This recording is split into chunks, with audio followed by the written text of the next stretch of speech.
Father Louis Scurti with Friends of the Word. We thank you for joining us. I'm here at the beautiful church of Holy Cross Parish in St. Petersburg, Florida. And my guest, once again, is Joseph Hevelka. Joseph, welcome. Father, thank you for having me. Joseph is a volunteer here, and you would know all the stuff he does, a volunteer here at the parish. And if you're in St. Petersburg, come on by and get involved because it's a vibrant community. But today we're going to focus on Joseph's involvement at the school in which he teaches, St. Peter Claver. So tell us something about St. Peter Claver. So St. Peter Claver is the oldest African-American Catholic school in the state of Florida. It was founded in 1894 by the Sisters of the Holy Name of Jesus. And they came down, and when they first opened the school in actually 1893, the school was burned down by the community in Tampa because they didn't want to educate African Americans.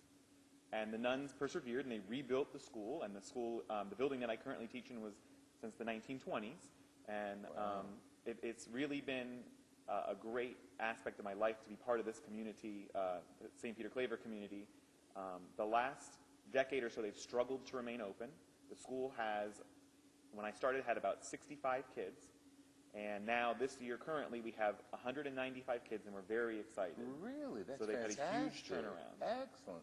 Now, how is the school supported? Tuition or the school is supported endowment? through tuition. Right. However, the state of Florida offers what's called the Step Up Scholarship, and it's for low-income families, and almost all of our families qualify for this scholarship.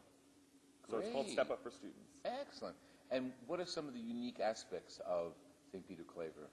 Well, you wouldn't know it by going to the community, but most of the population of St. Peter Claver is not Catholic. So they're not practicing Catholics.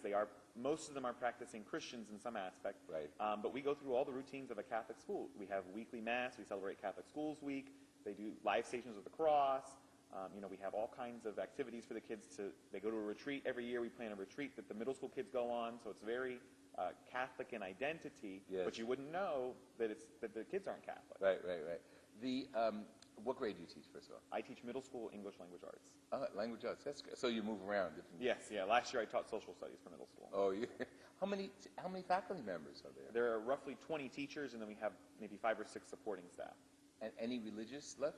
Yes, our principal, Sister Maria, is from a community out in Nigeria. So she's a Nigerian nun, and she's with the Sisters of St. Michael the Archangel. Wow, that's great.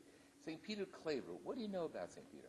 St. Peter Claver was a Jesuit priest that actually, I believe, went to South America and started working with the lepers down in South America, but he is from Spain, I believe. Right. And the story goes is that he was the one that worked with them, similar to how Jesus does in the Gospel. Yes.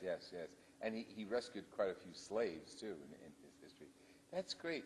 And the fact that it's still in the middle of Tampa where it started, that's fantastic. Yeah, the original building is now since gone because it was a wooden building. Right. But the 1920s building is still there. It's the same building that Air generations of people... Yes, it's not central, though. But yes, AC in Florida is a must. Yeah. I know. That's great.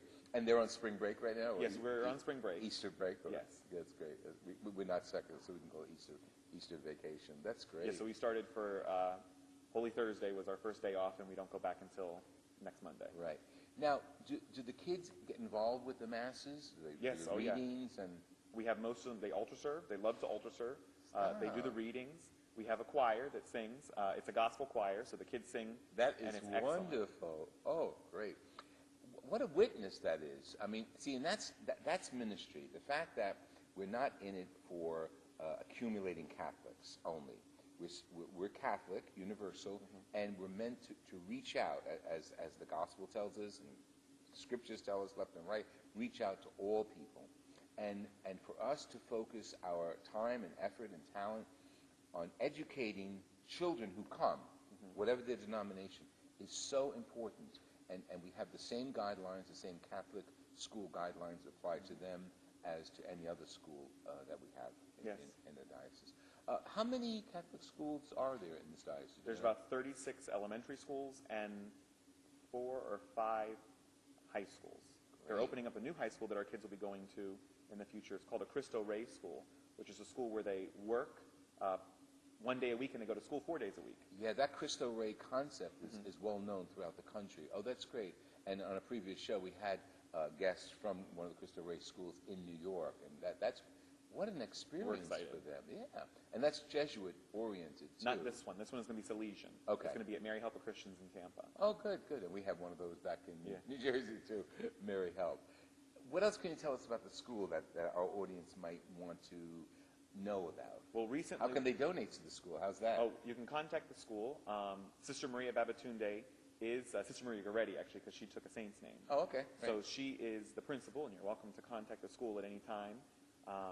The school itself has just started. We're in the second year of our one-to-one iPad rollout. So every student in the school gets their own iPad from kindergarten. We actually serve 3 years old to 8th grade. Wow. But every student from kindergarten to 8th grade get their own individual iPad, and they have all their textbooks on it.